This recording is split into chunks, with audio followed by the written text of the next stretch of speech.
The late afternoon sun streamed through the stained glass windows of St. Catherine's Cathedral, casting rainbow prisms across the white marble floor where I stood frozen in disbelief. My hands trembled as they clutched the bouquet of white roses and baby's breath, the thorns pricking through my silk gloves with each labored breath. The scent of gardenias and vanilla candles that had seemed so romantic moments before now felt suffocating, mixing with the metallic taste of shock coating my tongue. "I can't do this anymore, Bella." David's voice echoed through the cathedral's vaulted ceiling, his words bouncing off stone walls that had witnessed countless vows of eternal love. "I'm in love with someone else. I have been for months." 500 guests sat in stunned silence behind us, their collective intake of breath creating a sound like wind rushing through autumn leaves. The weight of their stares pressed against my back like physical hands, each pair of eyes boring into my soul as my carefully constructed world crumbled. My ivory silk gown, which had taken 8 months to design and cost more than my teacher's salary for 3 months, suddenly felt like a costume in a play I no longer understood. The cathedral that had seemed so majestic when I'd walked down the aisle 10 minutes earlier now felt like a tomb. Gothic arches stretched impossibly high above us, their stone faces seeming to mock my humiliation. The altar where I'd dreamed of pledging my life to David now felt like a stage for my public execution. "Who?" The word escaped my lips as barely a whisper, though it seemed to reverberate through the sacred space. My throat felt raw, as if I'd been screaming, though I hadn't raised my voice above normal speaking level. David's green eyes, the same ones I'd fallen in love with 3 years ago at the coffee shop near the elementary school where I taught, couldn't meet mine. His hands, which had proposed to me with my grandmother's ring just 18 months ago, fidgeted with his silver cufflinks. The tuxedo his mother had insisted on from that boutique in Manhattan suddenly looked like armor he was hiding behind. "Sarah," he said, and the name hit me like a physical blow. Sarah, my best friend since college, my maid of honor, who had helped me choose this dress, who had held my hair while I threw up from wedding nerves last week, who had sworn just this morning that I was the most beautiful bride she'd ever seen. I could hear her sharp intake of breath from somewhere behind me, could imagine her standing among my bridesmaids in the dusty rose dress we'd selected together. "Sarah Chen?" I asked, though I already knew the answer. My voice sounded foreign to my own ears, hollow and strange. The silence that followed was deafening.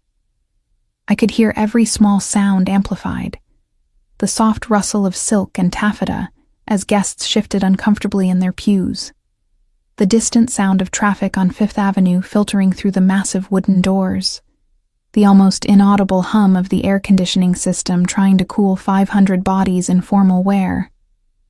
My legs felt like they might give out beneath me.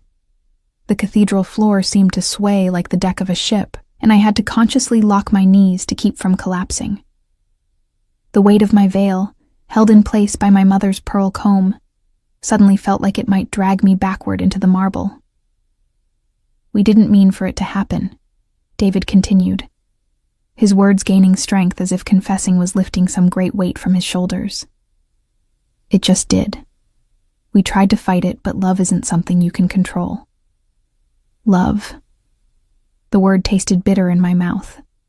What we'd had these past 3 years, what I'd thought was love, what had been real enough for me to say yes when he'd proposed on the beach in the Hamptons last summer, apparently wasn't love at all.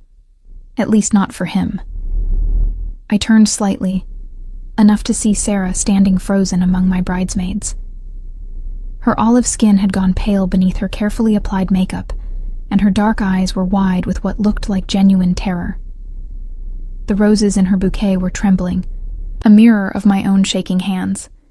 She opened her mouth as if to speak, then closed it again, looking like a fish gasping for air.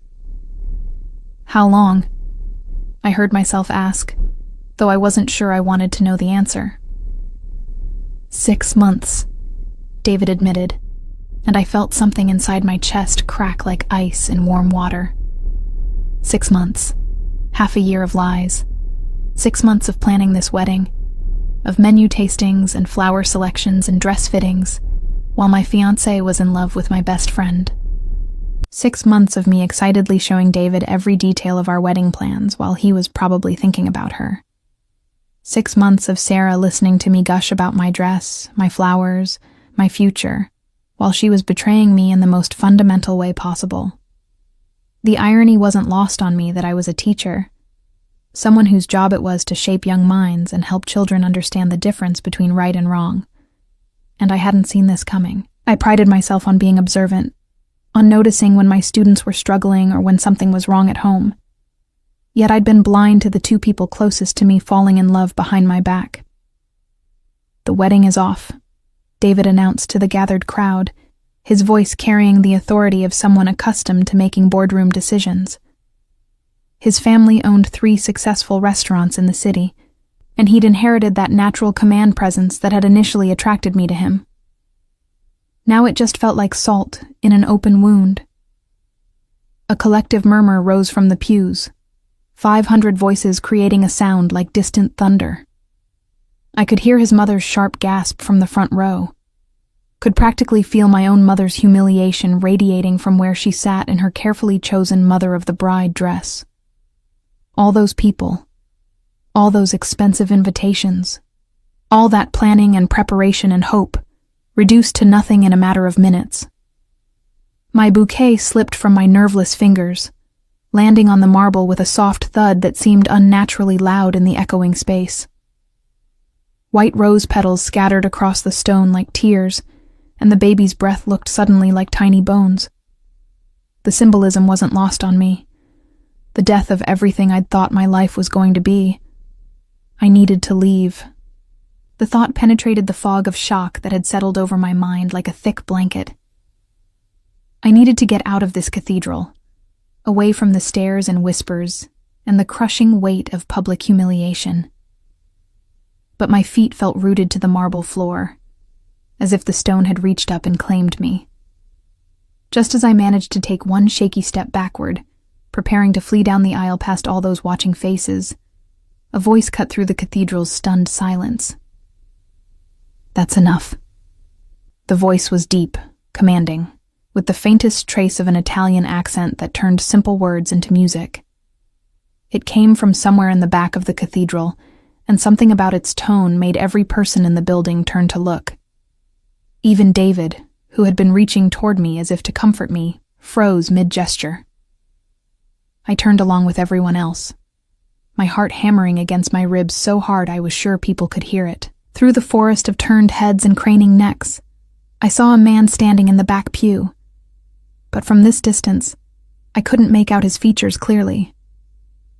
What I could see was that he commanded attention effortlessly, that even from hundreds of feet away, his presence filled the space. "Who the hell?" David started, but the man was already moving. He walked down the center aisle with measured steps, his polished leather shoes clicking against the marble in a rhythm that seemed to match my racing heartbeat. The crowd parted before him like water, guests unconsciously leaning away as he passed. There was something about his movement that suggested coiled power, like a predator moving through tall grass. As he drew closer, details began to emerge from the blur of shock and distance. Tall, probably 6'3" or 4", with broad shoulders that filled out his perfectly tailored black suit. Dark hair swept back from a face that belonged in Renaissance paintings, all strong angles and classic Italian features. But it was his eyes that captured my attention and held it. Dark brown, almost black, and fixed on me with an intensity that made my breath catch. I'd never seen him before in my life, yet something about him seemed familiar, like a half-remembered dream or a face glimpsed in a crowd. He stopped directly in front of the altar, close enough that I could smell his cologne, something expensive and masculine with notes of sandalwood and spice. Close enough that I could see the perfect knot of his silk tie, the way his jacket fit without a single wrinkle, the glint of a gold watch at his wrist that probably cost more than my car. "Miss Winters," he said, and hearing my name in his voice sent an unexpected shiver down my spine. "You deserve so much better than this." The stranger's words hung in the cathedral air like incense, heavy and significant. David stepped forward, positioning himself between me and this unexpected intruder, his chest puffed out in what I recognized as his attempt to appear intimidating. It was the same posture he adopted when dealing with difficult restaurant vendors or arguing with his business partners. "Who are you?" David demanded, his voice cracking slightly on the last word. "This is a private matter. You need to leave immediately." The man smiled, and it was the kind of expression that never reached his eyes. There was something predatory about it, something that made the fine hairs on my arms stand up beneath the delicate lace sleeves of my gown. He reached into his jacket with deliberate slowness, and I heard several sharp intakes of breath from the gathered crowd. When his hand emerged, it held not a weapon, but a simple leather wallet. "Bruno Castellano," he introduced himself, flipping the wallet open to reveal what looked like a business card. "I believe you know me, David. Or rather, you know my accountants." The color drained from David's face so quickly I thought he might faint. His hands, which had been clenched into fists at his sides, began to tremble visibly. The confident businessman who had just humiliated me in front of 500 people suddenly looked like a frightened child caught stealing cookies. "I don't know what you're talking about," David stammered, but his voice carried no conviction. Bruno's smile widened, revealing perfect white teeth.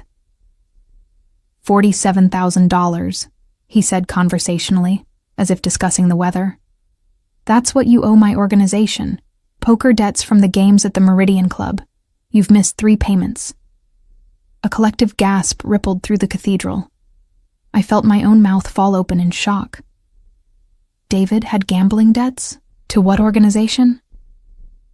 The Meridian Club was an exclusive gentlemen's club in Midtown that David had mentioned attending occasionally, but he'd always claimed it was for business networking.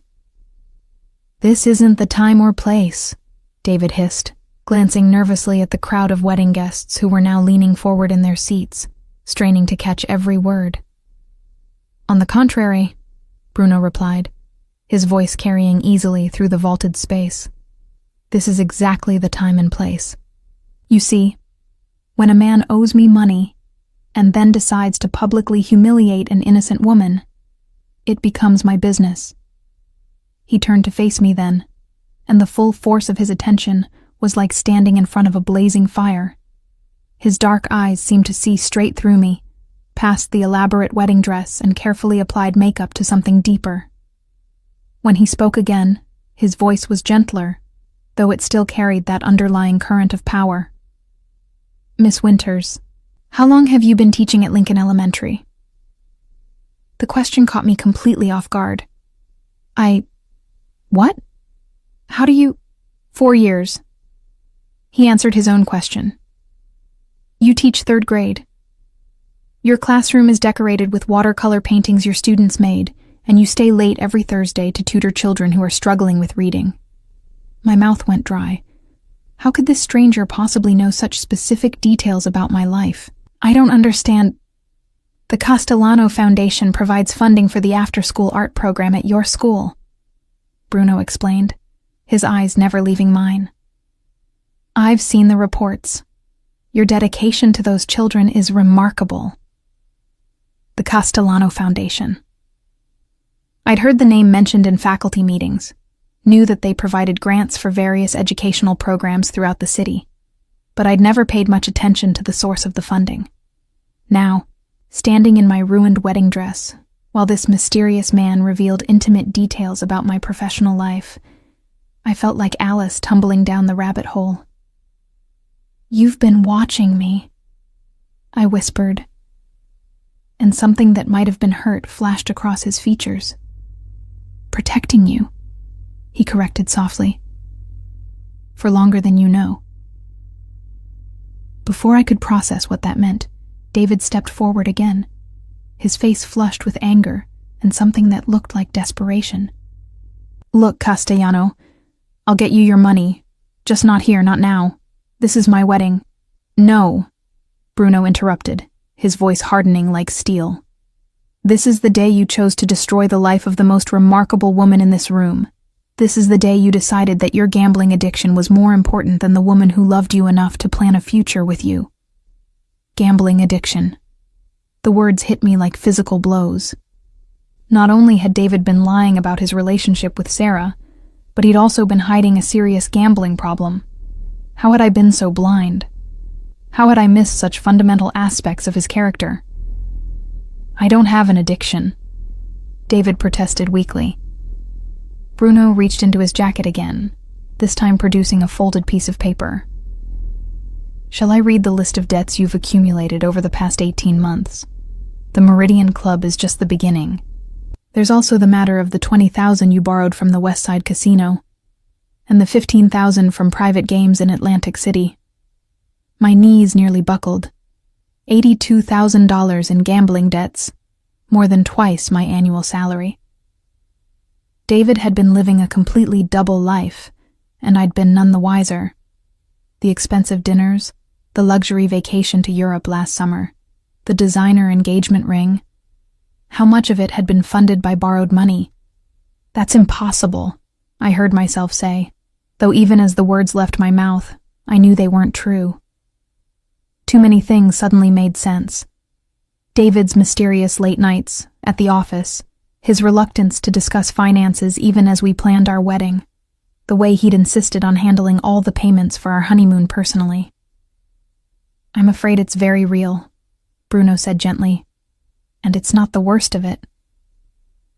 He turned back to David, and his expression shifted into something that made several people in the front pews actually lean back in their seats.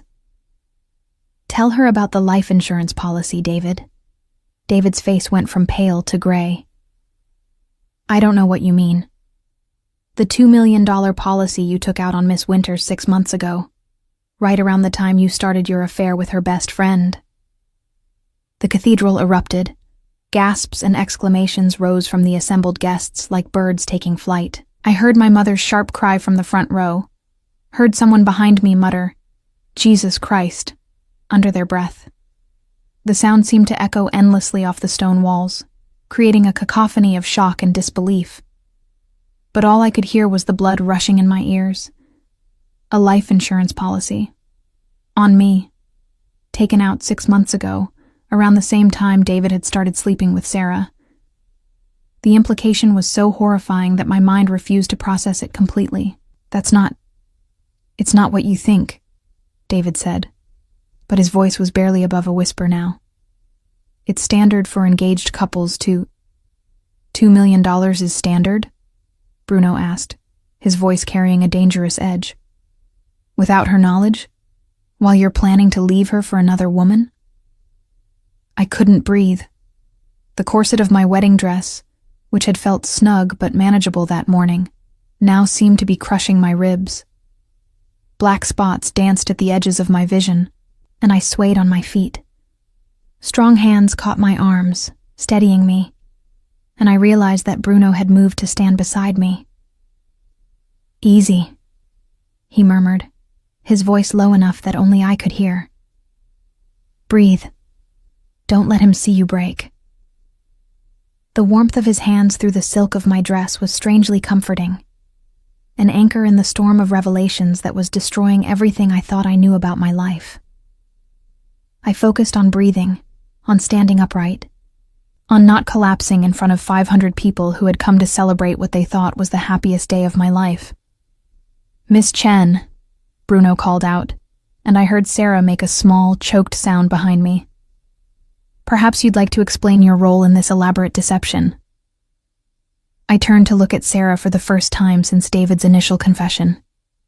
She was standing frozen among my other bridesmaids, still holding her bouquet, mascara starting to streak down her cheeks. The dusty rose dress that had looked so elegant during our final fitting now seemed to mock the entire concept of friendship and loyalty. We never meant, she started, then stopped, her voice breaking completely. You never meant to what? Bruno asked with false gentleness. Fall in love with your best friend's fiancé? Or help him plan her death? The word death reverberated through the cathedral like a gunshot. Several women in the congregation screamed outright, and I heard the unmistakable sound of someone fainting. A heavy thud followed by concerned voices. The Gothic arches above us seemed to press down lower, as if the weight of Bruno's accusation was too much for even the ancient stone to bear. "That's insane," David said, but his voice cracked on the second word. "I would never hurt Bella. You love her money." Bruno cut him off coldly. "Or rather, you love what her death would provide. $2 million would certainly solve your gambling problems, more than enough to start fresh with Miss Chen somewhere far from here." I felt like I was watching this scene unfold from outside my own body, as if my consciousness had somehow separated from the physical form standing in the wedding dress.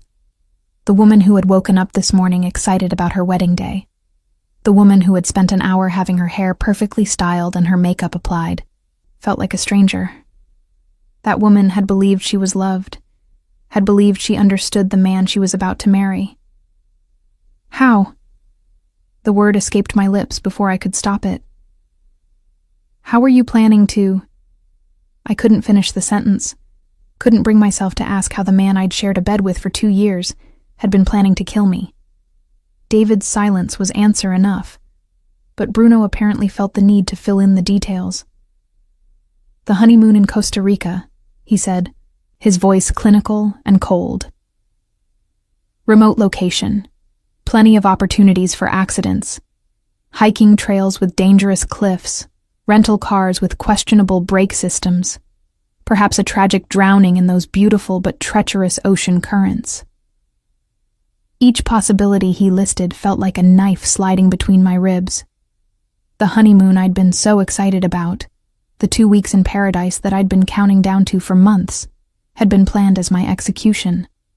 Every romantic detail, the private villa overlooking the Pacific, the remote beach where we'd planned to watch sunsets, the hiking excursions through the cloud forest, had been selected not for their beauty, but for their potential to hide murder. "Stop," I whispered, pressing my hands to my stomach as bile rose in my throat. "Please stop." Bruno's expression softened immediately. "I'm sorry. I know this is difficult to hear, but you needed to know the truth. How long have you known?" I asked, turning to face him fully. Up close, his features were even more striking. High cheekbones that belonged on classical sculptures, a strong jaw with just the faintest shadow of beard stubble, and those dark eyes that seemed to see everything. "How long have you been watching me?" 3 years, he answered without hesitation. "Since the day you started teaching at Lincoln Elementary." 3 years. The entire duration of my relationship with David. "Why?" Something vulnerable flickered across his features before his mask of control slipped back into place. "My nephew attends your school, Antonio Castellano. You might know him as Tony." I did know Tony, a quiet, serious 8-year-old with dark eyes very similar to Bruno's. He was one of my best students, always turning in perfect homework and raising his hand eagerly to answer questions. But I'd never made the connection to the Castellano name on the foundation paperwork. "Tony talks about you constantly," Bruno continued, a genuine smile touching his lips for the first time. "Miss Bella this, Miss Bella that. You're his favorite teacher, and according to him, you're the most beautiful woman in the world." Despite everything, the humiliation, the betrayal, the horrifying revelations about David's plans, I felt a small smile tug at my own lips. Tony was a special child, mature beyond his years, but still possessing that innocent wonder that made teaching 8-year-olds such a joy. "He's a wonderful student," I managed to say. "He's also very observant," Bruno said, his expression growing serious again. "He noticed when you started coming to school with bruises." My blood went cold. "What bruises?" "On your wrists. Small ones, barely visible under your sleeves. But Tony has been taught to notice such things. He was concerned about you, so he mentioned it to his uncle." I automatically looked down at my wrists, though they were currently hidden beneath the long lace sleeves of my wedding gown. I knew what Bruno was talking about, the finger-shaped marks that David had left during our increasingly frequent arguments about wedding expenses. He'd never hit me, never done anything I would have called abuse, but his grip had grown harder over the past few months, especially when he'd been drinking. I started looking into your relationship with David after that. Bruno continued. What I found concerned me greatly. You investigated my personal life? I should have been angry about the invasion of privacy, but I felt strangely numb to everything except the growing realization of how close I'd come to disaster. I investigated David's financial situation and discovered his gambling debts. Then I discovered the life insurance policy. When I found evidence that he was planning your honeymoon to a location with no extradition treaties and high rates of tourist accidents, I knew I had to act. The pieces were falling into place with horrible clarity. You've been protecting me without my knowledge. I had my people keeping a discreet eye on you, yes, making sure you were safe, gathering evidence of David's true intentions. He paused, studying my face. I never intended for it to come to this. I hoped David would call off the wedding on his own when the pressure of his debts became too much. But he didn't. No, instead, he accelerated his timeline. The wedding was supposed to be his perfect cover, grieving widower, seeking solace in the arms of his late wife's best friend. Very romantic, very tragic, very believable. I looked over at Sarah, who was now crying openly, her carefully applied makeup streaming down her face in dark rivulets. Did you know? I asked her directly. Did you know about the insurance policy? Sarah's mouth opened and closed several times before any sound came out. No, I never. David said you were growing apart anyway, that you weren't happy. That's not what I asked, I said, surprised by the steel in my own voice. Did you know about the policy? I knew about some policy, but I thought it was normal for married couples. We're not married, I interrupted, and $2 million isn't normal for anyone. I didn't know about the amount, Sarah whispered. I swear I didn't know about the amount or about the other thing. The other thing. Murder. She couldn't even say the word. Bruno stepped closer to me, close enough that I could feel the warmth radiating from his body. Miss Winters, you need to understand that you're still in danger. David's debts haven't disappeared, and desperate men do desperate things. Well, what are you saying? I'm saying that even though his original plan has been exposed, he may still try to collect on that insurance policy. You can't go home. You can't return to your normal life. Not yet. The full weight of my situation crashed over me like a tidal wave. My fiancé had tried to have me killed. My best friend had betrayed me. And now this stranger, this man who had apparently been watching me for 3 years, was telling me I couldn't even go home to my own apartment. Then what am I supposed to do? I asked, my voice breaking for the first time since this nightmare had begun. Bruno reached into his jacket one final time, producing a small black card with silver lettering. You come with me. I stared at the card, which contained only a phone number and an address. Come with you where? Somewhere safe. Somewhere David and his associates can't reach you while I clean up this mess. Associates? The word sent a fresh chill down my spine. What associates? The kind of men who don't take kindly to unpaid debts. The kind of men who would be very interested to know about a $2 million life insurance policy on a woman whose husband owes them money. I closed my eyes, trying to process everything that had happened in the space of 20 minutes. This morning, I'd been a bride preparing for the happiest day of her life.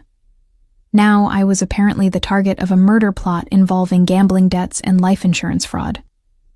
When I opened my eyes again, Bruno was watching me with an expression that was difficult to read. There was concern there, and what looked like genuine caring.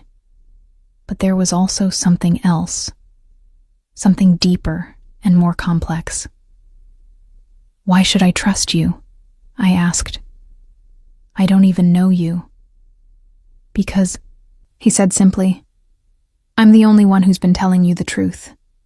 The cathedral had grown so quiet that I could hear the faint sound of traffic from Fifth Avenue filtering through the massive doors. 500 wedding guests sat in absolute silence, watching this surreal drama unfold before their eyes like some twisted theatrical performance. The weight of their collective gaze pressed against my shoulders, but for the first time since this nightmare began, I felt oddly calm. Bruno stood before me, his hand extended, offering an escape from a life that had revealed itself to be built entirely on lies. Behind me, David and Sarah represented everything I'd thought I wanted: love, friendship, a normal life in the suburbs with children and soccer games and PTA meetings. But that future had been an illusion, a beautiful facade hiding something rotten underneath. I need a moment, I said, my voice steadier than it had been since David's confession began this horror show. I need to think. Bruno nodded and lowered his hand, but he didn't step away. Of course, but please understand that time is a luxury we don't have much of.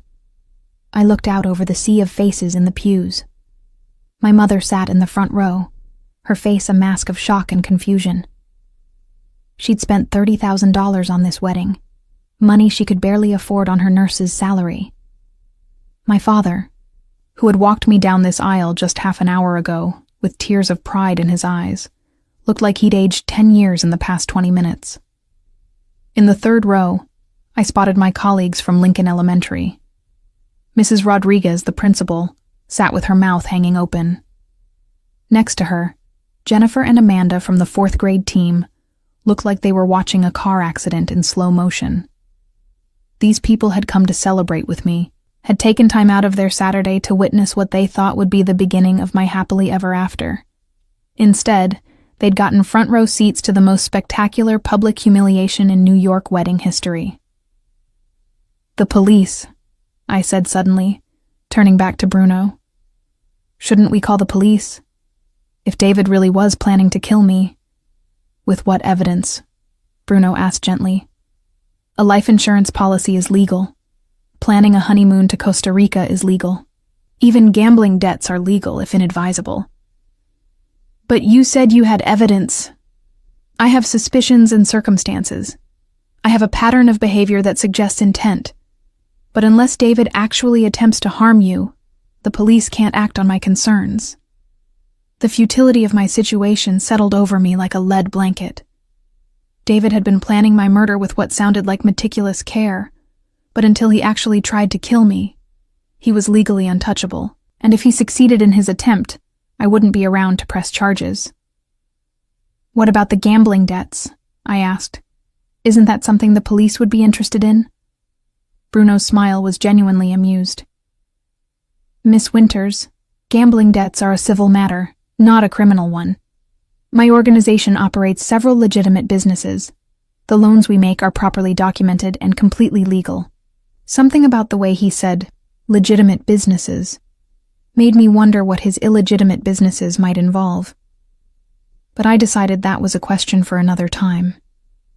Right now, I needed to focus on the immediate problem of staying alive.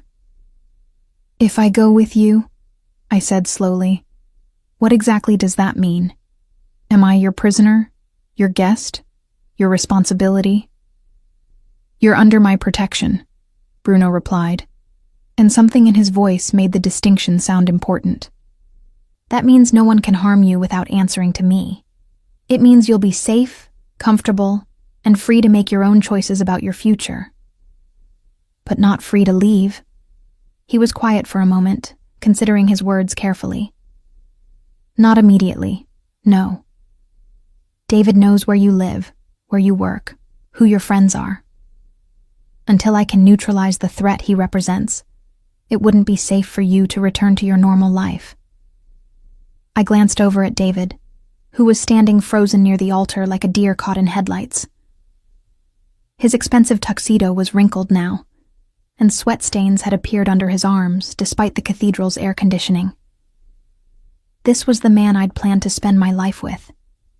The man I'd trusted with my heart and my future. Looking at him now, I tried to remember what I'd seen in him, what had made me fall in love. He'd been charming, certainly. Successful, or so I'd thought.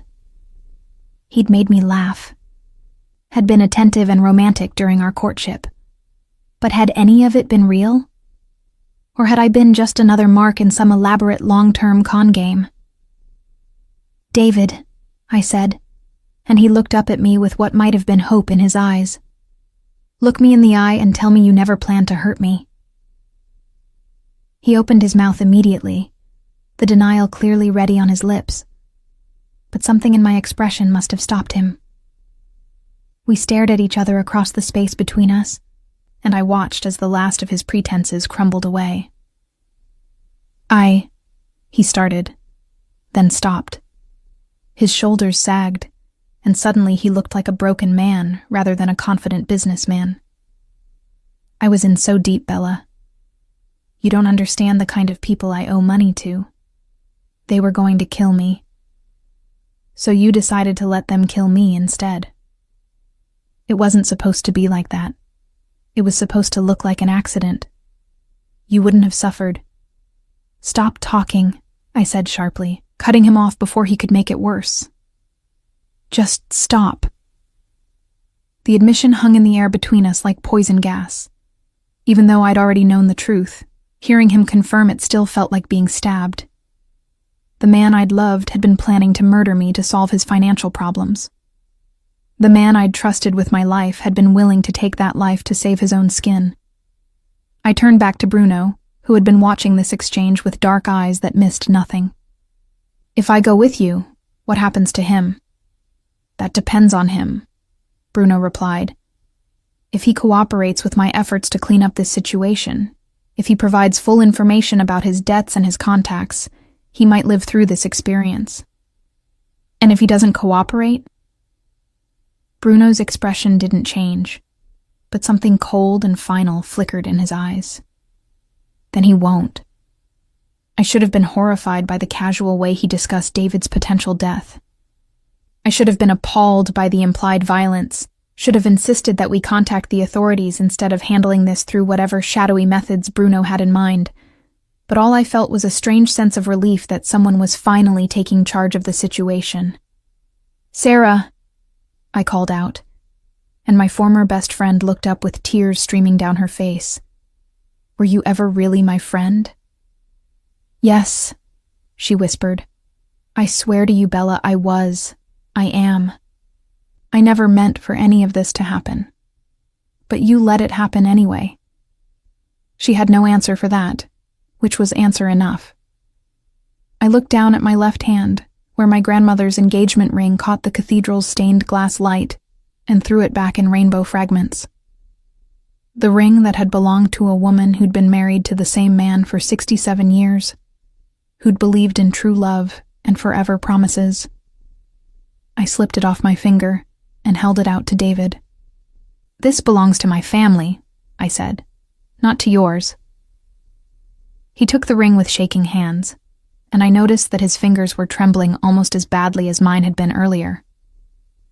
"Bella, please. I know I messed up, but we can work through this."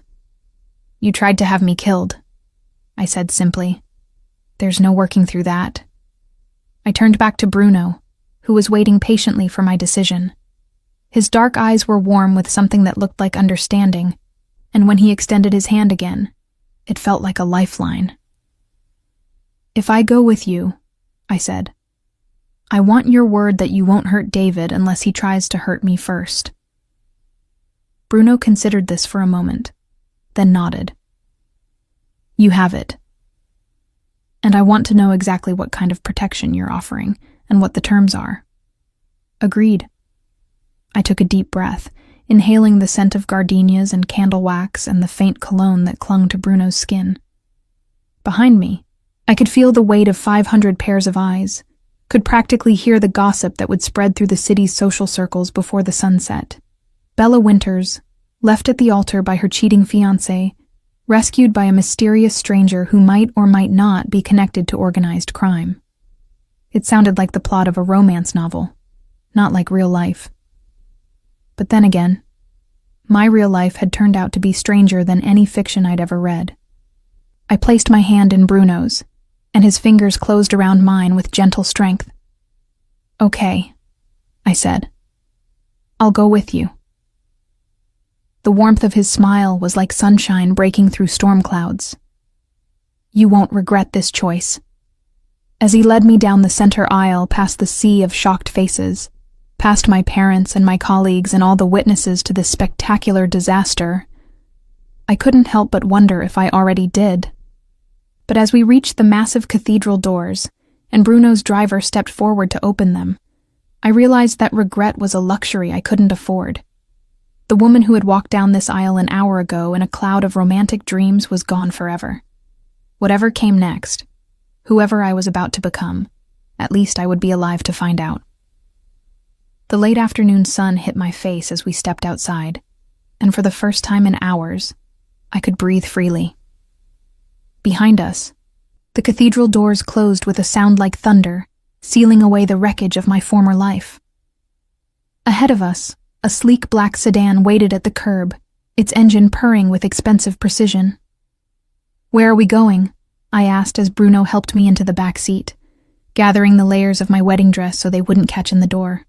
"Home," he said simply, sliding in beside me.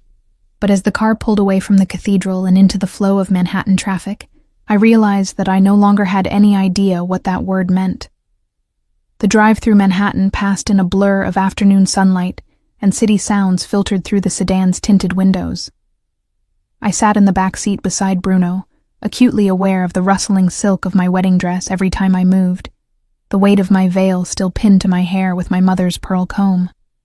The elaborate updo that had taken my stylist 2 hours to perfect this morning now felt like a costume I was wearing in someone else's play. Bruno had made several phone calls during the drive, speaking in rapid Italian to people whose names I didn't recognize. His voice carried the authority of someone accustomed to giving orders and having them followed without question. Occasionally, he would glance at me during these conversations, his dark eyes checking to make sure I was all right, but he didn't attempt to include me in the discussions. I was grateful for the respite, for the chance to process everything that had happened without having to respond or react. The neighborhood gradually changed as we drove north from Midtown. Glass towers gave way to tree-lined streets, crowded sidewalks to quieter residential blocks. We passed through the Upper East Side, then continued north until the city itself began to fade into something more suburban and green. "Where exactly are we going?" I asked when Bruno finished his latest call. "My family's estate in Westchester," he replied, tucking his phone back into his jacket pocket. "It's private, secure, and completely off any grid that David might have access to." Family estate. The words conjured images of old money and European ancestry, of the kind of wealth that built institutions and influenced policy rather than simply buying expensive toys. I tried to imagine what kind of home a man like Bruno Castellano might live in, but my frame of reference was limited to the modest apartment I rented in Queens and the suburban house where I'd grown up. "How long will I need to stay there?" I asked. "That depends on several factors," Bruno said carefully. "How quickly we can resolve David's debt situation, how cooperative he chooses to be, whether any of his creditors decide to pursue alternative collection methods." Alternative collection methods. Another euphemism for violence, I assumed. The world I was entering seemed to operate on carefully coded language, where direct statements were replaced by implications and suggestions. I supposed it was a necessary adaptation when your business dealings occasionally ventured into legally questionable territory. The sedan turned through an impressive set of iron gates that opened automatically as we approached. A long driveway wound through mature trees and expertly landscaped gardens, giving me glimpses of manicured lawns and flower beds that probably required a full-time groundskeeping staff to maintain. After several minutes of driving through what felt like a private park, the house finally came into view. Calling it a house was like calling the cathedral where I'd just been humiliated a church. Technically accurate, but woefully inadequate to describe the scale and grandeur of the structure. The Castellano estate was a sprawling Mediterranean-style villa that looked like it had been transplanted directly from the Italian countryside. Warm stone walls rose 3 stories, covered in climbing ivy and punctuated by arched windows with elaborate wrought-iron details. A circular fountain dominated the front courtyard, its gentle splashing providing a peaceful soundtrack to our arrival. "It's beautiful," I said, and meant it. Despite my circumstances, despite the surreal nature of the day, I couldn't help but appreciate the obvious care and attention that had gone into creating this space. "My grandfather built it in the 1940s, Bruno said, a note of pride creeping into his voice. He wanted to recreate the villa where he grew up in Tuscany, but on a larger scale. The driver opened my door, and Bruno stepped out before walking around to help me from the car. The layers of silk and tulle that made up my wedding dress required careful maneuvering, and I was grateful for his steadying hand as I navigated the transition from seated to standing. The afternoon air was cooler here than it had been in the city, carrying the scent of roses and freshly cut grass. A woman emerged from the house as we approached the front entrance. She was perhaps 60 years old, with silver hair pulled back in an elegant chignon and kind eyes that assessed me with professional interest. Her simple black dress and comfortable shoes suggested she was part of the household staff, but her bearing indicated she held a position of considerable authority. "Miss Winters," Bruno said. "This is Maria Santos, my housekeeper. Maria has been with my family for 30 years, and she'll take excellent care of you." Maria stepped forward with a warm smile. "Welcome to Villa Castellano, Miss Winters. I'm so sorry to meet you under such difficult circumstances."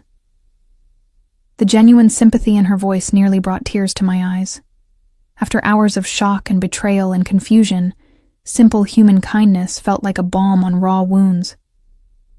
"Thank you," I managed to say. "I appreciate your hospitality, though I'm afraid I'm not exactly dressed for a house visit." Maria's smile widened. "Don't you worry about that, dear. We'll have you out of that dress and into something comfortable in no time. Mr. Bruno called ahead to let me know you'd be staying with us for a while." A while could mean anything from a few days to several months, depending on how long it took to resolve the disaster that my life had become.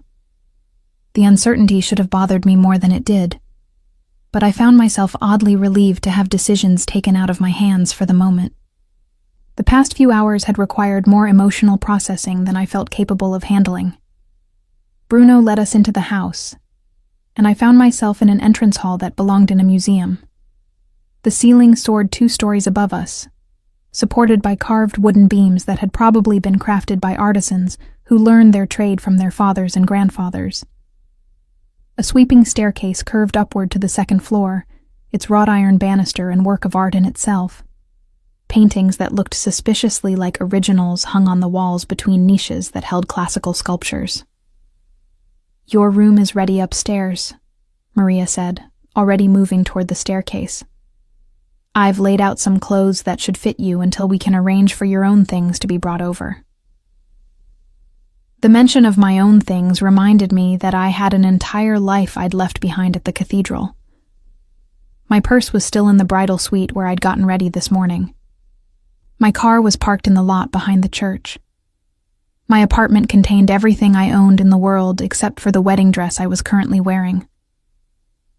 "I should call my parents," I said suddenly. "They're probably worried sick." Bruno nodded.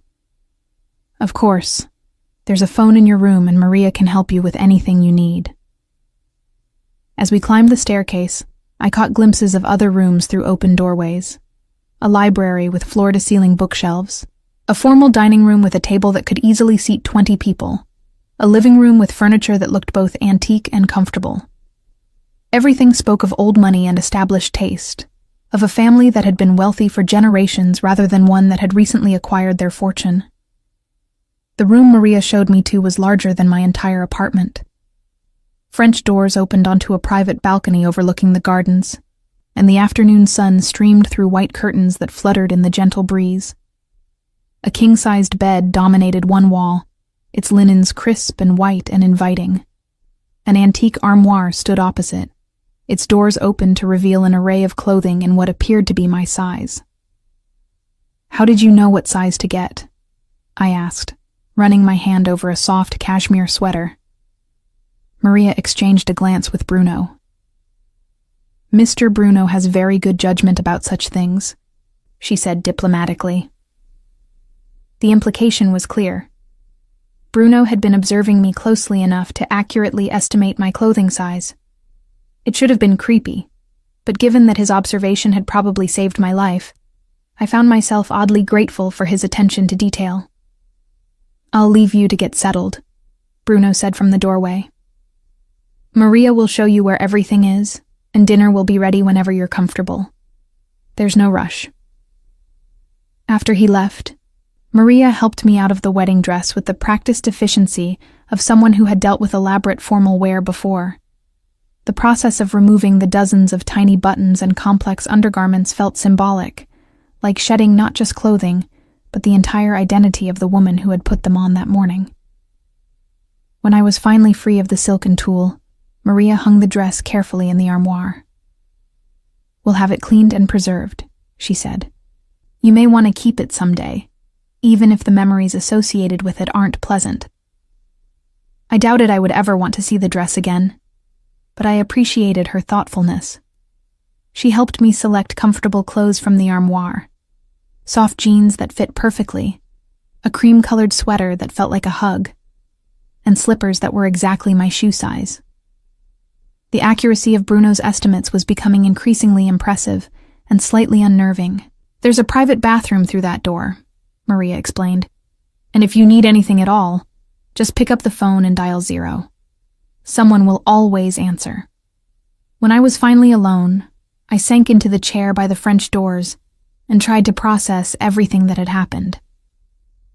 12 hours ago, I had been a woman preparing for her wedding day, excited about her future and secure in her relationships. Now I was essentially a refugee, hiding in a stranger's house because my fiancé had tried to have me killed. The phone call to my parents was one of the most difficult conversations of my life. My mother cried, my father raged, and both of them demanded to know where I was and when I was coming home. I gave them the basics: that I was safe, that I was staying with someone who could protect me, that I would call again soon. But I couldn't bring myself to explain the full scope of David's betrayal. The life insurance policy, the planned murder, the connection to organized crime, it all sounded too fantastic to be real, even though I had witnessed it myself. When I finally hung up the phone, emotionally exhausted, there was a soft knock at my door. Bruno stood in the hallway, now changed out of his formal suit into dark jeans and a white button-down shirt that made him look younger and somehow more approachable. "How are you holding up?" he asked. "I'm not sure," I answered honestly. "It feels like I'm living someone else's life."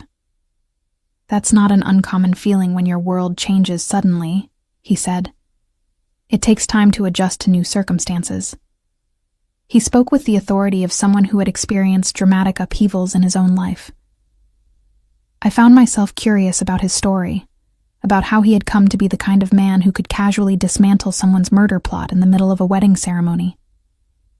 "Can I ask you something?" I said. "Anything." "Why did you help me? Really? It can't just be because of Tony's concerns about bruises on my wrists." Bruno was quiet for a long moment, his dark eyes studying my face as if trying to decide how much truth to share. When he finally spoke, his voice was softer than I had heard it before. "Because I've been half in love with you for 3 years," he said simply. "And I couldn't stand by and watch someone hurt you." The words hung in the air between us like a bridge I wasn't sure I was ready to cross. Bruno's confession should have alarmed me. The idea that this powerful, dangerous man had been harboring feelings for me while I lived my life completely unaware of his existence. Instead, I felt something warm and unexpected unfurling in my chest, a flutter of possibility in the midst of so much destruction. 3 years, I repeated, trying to process the timeline. Since I started teaching at Lincoln Elementary. Since the first day, he confirmed, leaning against the doorframe with a casualness that didn't quite mask the vulnerability in his dark eyes. I came to observe the after-school program that the foundation was funding. You were working with a group of children who were struggling with reading, and you had this way of making each of them feel like they were the most important person in the world. I remembered that day vaguely. It had been early in the school year, and I'd been nervous about the new reading intervention program. A man in an expensive suit had observed from the back of the classroom for about 20 minutes, but I'd assumed he was from the district office or the state education department. "That was you," I said, the memory clicking into place. "That was me. You were wearing a blue dress with tiny flowers on it, and you had chalk on your fingers from writing encouragement on the whiteboard. When little Marcus finally managed to sound out the word butterfly after struggling with it for weeks, you smiled like he'd just discovered electricity." The specificity of his memory took my breath away. I did remember Marcus, a quiet third grader who had been reading below grade level and was convinced he was stupid. It had taken weeks of patient work to build his confidence, and when he finally had that breakthrough moment, I had felt like cheering. "You've been watching me for 3 years," I said, and it wasn't quite a question. "Not watching," Bruno corrected gently. "Protecting. There's a difference." "Is there?" He pushed off from the doorframe and stepped into the room, his presence immediately making the large space feel smaller and more intimate. "Watching would be invasive, selfish. Protecting means ensuring you're safe while respecting your autonomy and privacy. Until today." "Until today," he agreed. "When your autonomy and privacy became less important than your life." I stood from the chair by the French doors and moved to the window, looking out over the gardens that stretched toward the tree line in the distance. The sun was beginning to set, painting the sky in shades of pink and gold that would have been romantic under different circumstances. As it was, the beauty felt almost surreal, like I was viewing it from inside a snow globe. "What happens now?" I asked, not turning around. "With David? With the debts? With all of it?" "David will provide us with a complete list of his creditors and the amounts he owes," Bruno said, his voice taking on a businesslike tone. "We'll negotiate payment plans or settlements where possible and handle the situations that require more direct intervention." More direct intervention. There was that coded language again, the euphemisms that danced around the darker aspects of Bruno's world. And if he doesn't cooperate, he will. The certainty in Bruno's voice suggested that David's cooperation wasn't really optional. I found that I cared less about David's fate than I probably should have. The man who had tried to have me killed for insurance money had forfeited any claim to my sympathy or concern. What about the life insurance policy? Already canceled. The insurance company was very understanding when we explained that the policy had been taken out under fraudulent circumstances. I turned to face him, surprised by how quickly he had moved to address that particular threat. "How did you manage that?" Bruno's smile was slight but satisfied. "The Castellano family has many friends in many industries. Sometimes those friendships prove mutually beneficial." The casual way he mentioned his family's influence reminded me that I was now under the protection of people who operated on a level of power and wealth that was completely foreign to my experience. It was both comforting and slightly terrifying to know that Bruno could make problems disappear with a few phone calls. "And what about me?" I asked. "What happens to my life? My job? My apartment?" "Your job will be held for you," Bruno said. "I've spoken with Mrs. Rodriguez, and she understands that you're dealing with a family emergency that requires you to take extended leave. Your apartment is being watched to ensure David doesn't attempt to retrieve anything or leave any unpleasant surprises." The thoroughness of his preparations was impressive and slightly overwhelming. In the space of a few hours, he had managed to secure my employment, protect my home, and neutralize the immediate threats to my safety. It should have made me feel grateful, but instead, it emphasized how completely my life was now in his hands. You've thought of everything, I said. I try to be thorough when it comes to things that matter to me. The weight of his words settled over me like a warm blanket. I mattered to him. This man who commanded respect and fear in equal measure, who could make insurance policies disappear and gambling debts vanish, who lived in a house that looked like it belonged in architectural magazines. He cared about me. Why? I asked softly. Why do I matter to you? Bruno moved closer, close enough that I could smell his cologne and see the faint lines around his eyes that suggested he smiled more often than his serious demeanor would indicate. Because you're genuine in a world full of people wearing masks. Because you care about children who aren't your own and take pride in their successes as if they were your greatest achievements. Because you see the best in people even when they don't deserve it. His hand came up to touch my face, his fingers tracing the line of my cheek with surprising gentleness. Because when you smile, it lights up everything around you.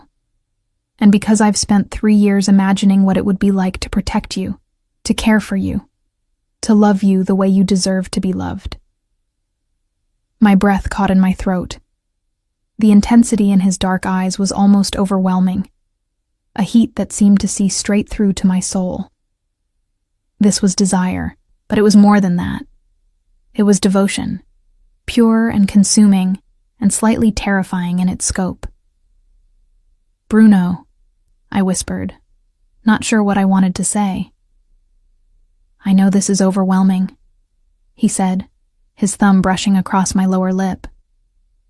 I know you need time to process everything that's happened. I'm not asking you to return my feelings or make any decisions about the future. I'm just asking you to let me take care of you while you heal from what David did. The offer was tempting beyond words. The idea of being cared for, of having someone else shoulder the burden of decisions and responsibilities while I figured out how to rebuild my life, was seductive in a way that had nothing to do with physical attraction.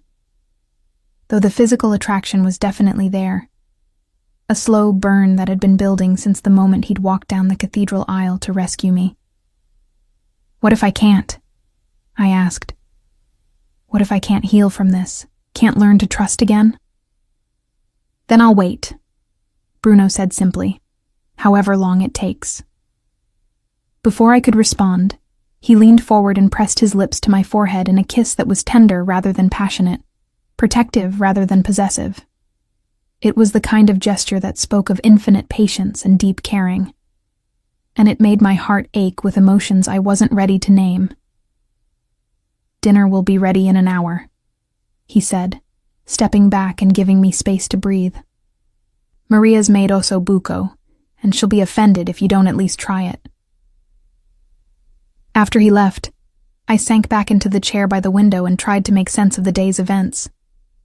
This morning I had been a woman preparing to marry a man I thought I loved, planning a future that seemed safe and predictable. Tonight, I was under the protection of a man who had just confessed to being in love with me for years, a man whose world operated by rules I didn't understand, but whose presence made me feel safer than I had in months. The rational part of my mind insisted that I should be terrified. I was essentially a prisoner in the home of a man connected to organized crime, dependent on his goodwill for my safety and survival. The power dynamic was so skewed in his favor that any relationship between us would be fundamentally unequal. But the rational part of my mind was being steadily overwhelmed by other considerations. Bruno had saved my life. He had exposed David's betrayal when no one else had even suspected it existed. He had shown me more genuine care and protection in one afternoon than David had managed in 3 years of supposed love. And there was something about the way Bruno looked at me that made me feel truly seen for the first time in my adult life. Not as a convenient girlfriend or a useful accessory, but as someone valuable in her own right, someone worth protecting, worth cherishing, worth loving. As the sun set over the gardens and the first stars began to appear in the darkening sky, I found myself wondering what it would be like to live in a world where someone loved me the way Bruno claimed to love me. Not the conditional, self-serving love that David had offered, but something deeper and more permanent. A soft knock at the door interrupted my thoughts. Maria peered in with a warm smile. "Dinner is ready, dear. Mr. Bruno is waiting for you in the small dining room." I followed her downstairs to a cozy room that was a far cry from the formal dining space I had glimpsed earlier. This room was designed for intimate meals, with a table for four and French doors that opened onto a terrace overlooking the gardens. Candles flickered on the table, and the scent of herbs and wine filled the air. Bruno stood when I entered, and I noticed that he had changed again, now wearing a dark sweater that emphasized the breadth of his shoulders and the strong line of his jaw. He looked relaxed and approachable, more like a successful businessman than a figure from organized crime. "How are you feeling?" he asked as he held my chair for me. "Like I'm living in someone else's life," I answered honestly. "But better. Safer." His smile was warm with satisfaction. Good. That was the goal. The meal was extraordinary. Also buco that fell off the bone, risotto that was perfectly creamy, and vegetables that had clearly been picked from someone's garden that very day. We talked about neutral topics: books, travel, my experiences teaching. Bruno was an engaging conversationalist, well-read and thoughtful, with a dry sense of humor that surprised me. It wasn't until we were sharing a dessert of tiramisu that had probably been made by someone who learned the recipe from their Italian grandmother that I worked up the courage to ask the question that had been weighing on my mind. "What exactly do you do, Bruno? I mean, I know about the foundation and the legitimate businesses, but what about the rest of it?" He was quiet for a moment, considering how much truth to share. "My family has been in business for 4 generations, he said finally. "We started as importers, bringing goods from Italy to America. Over time, we diversified into other areas: construction, waste management, labor relations. Labor relations. Another euphemism, I suspected. And the gambling debts, the loans?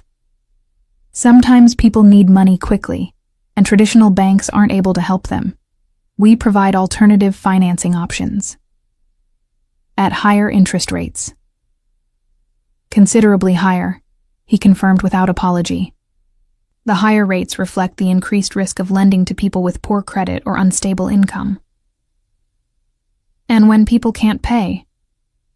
Bruno's expression grew serious. "We work with them to find solutions that benefit everyone involved.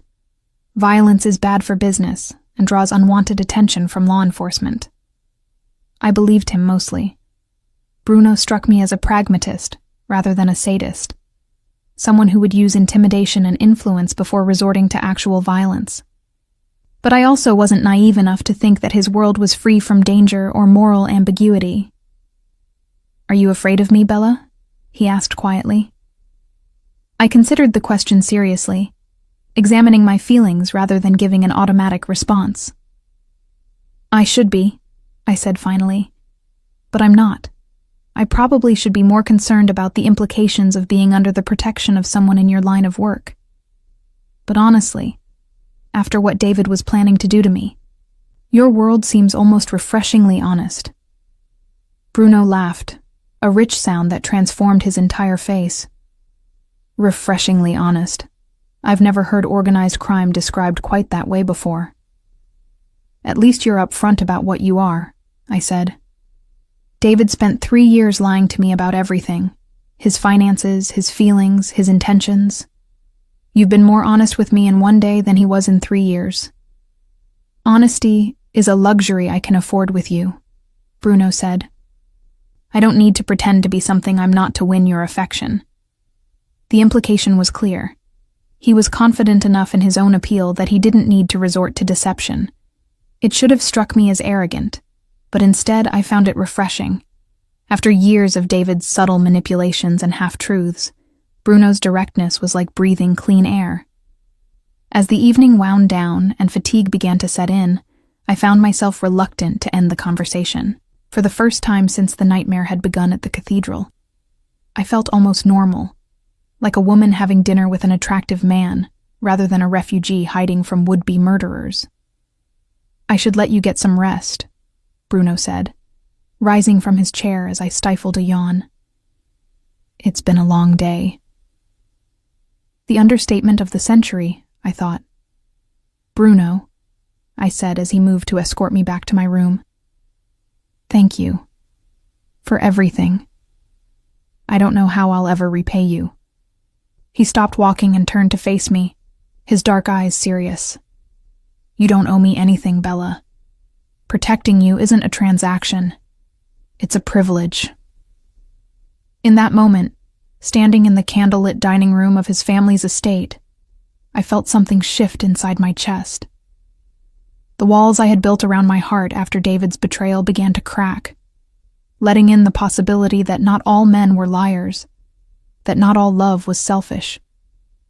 Bruno Castellano was dangerous, complicated, and completely outside my experience.